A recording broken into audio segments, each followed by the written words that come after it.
This here is chili fried chili,辣椒炒辣椒, a humble dish from Hunan and Jiangxi that has to be one of the world's all-time greats when it comes to conspiracies to downing a big portion of white rice. Because it's village food, together with all the wisdom that's inherent within. Because, you can find chili fried dishes pretty much all throughout China. What they are a stir fry base of fresh chopped spicy chilies, aromatics like garlic and ginger, maybe a little doucher, resulting in dishes like chili fried beef, chili fried pork, or even chili fried century egg. But the reason that flavor is so synonymous with humble cooking is that back in the day, people up in the mountain villages, they would actually often use spice to kind of make up for, flavor-wise at least, a shortage of salt.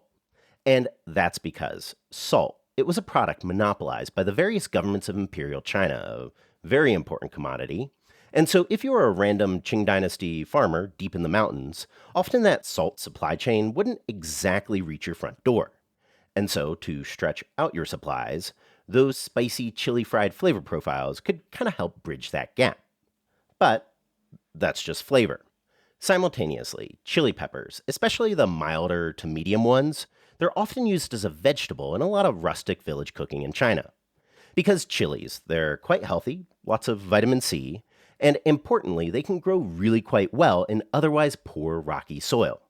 So throughout China's mountainous interior, you can find dishes like tiger skin chili or ghost fire green, basically dishes where the vegetable itself is a chili pepper. So now put A and B together.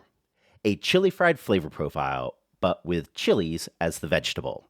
And of course, white rice as the base of it all. You're left with a quintessential poor man stir fry, but very delicious, and I think still quite relevant today. So, to make it, for your vegetable chili, again, you are going to want something a little bit more on the mild to medium side.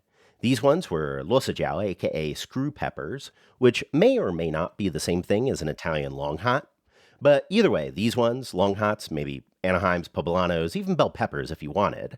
We've got 450 grams worth, lightly crushed to flatten, and I like to chop them into sections for ease of consumption later, but a lot of people just keep these guys whole.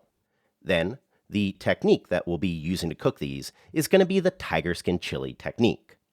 To do the move, just swirl a tiny touch of oil into a hot wok, just enough to get a thin schmear, then toss in the chilies and begin to press them down over a maximum flame. Let one side char for about 60 seconds or so, then flip them and do the same move on the other side. Then we'll sprinkle in 3/8 of a teaspoon of salt over those chilies. Mix them super well, then swap the flame down to medium-low. Cover the wok and let those fry for about 4 to 5 minutes to soften right up, stirring them periodically. What you'll be looking for is for the chilies to kind of smell roasted and for the skin to just start separating from the flesh. Then remove those and we'll continue the stir fry. But for the flavor profile today, what we'll be working from is a mix of 25 grams of a spicy chili. These guys are Chinese heaven-facing, 3 cloves of garlic, and an inch worth of ginger. Slice your chilies, smash the garlic, smash the ginger, and then mince those all together until you get something relatively uniform, or about 1 to 2 minutes. That's our base.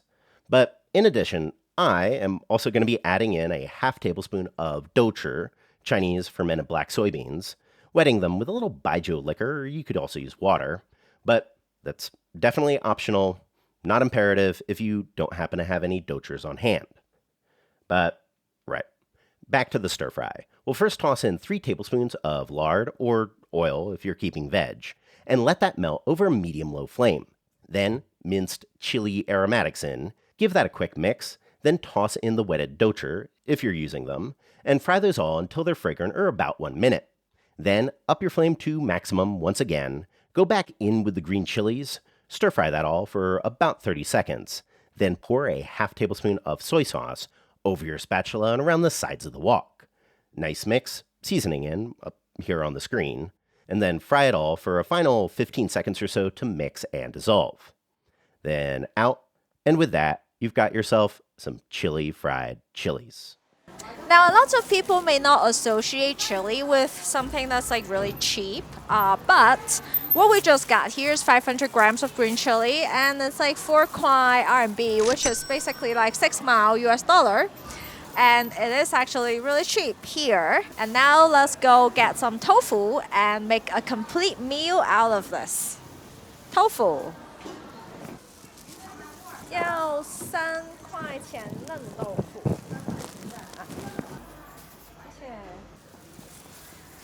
And now we got another 3 kwai of tofu. Basically, it's a 4 mao US dollar. So that's like $1 in total here. And now let's go home and show you how I will whip this thing up.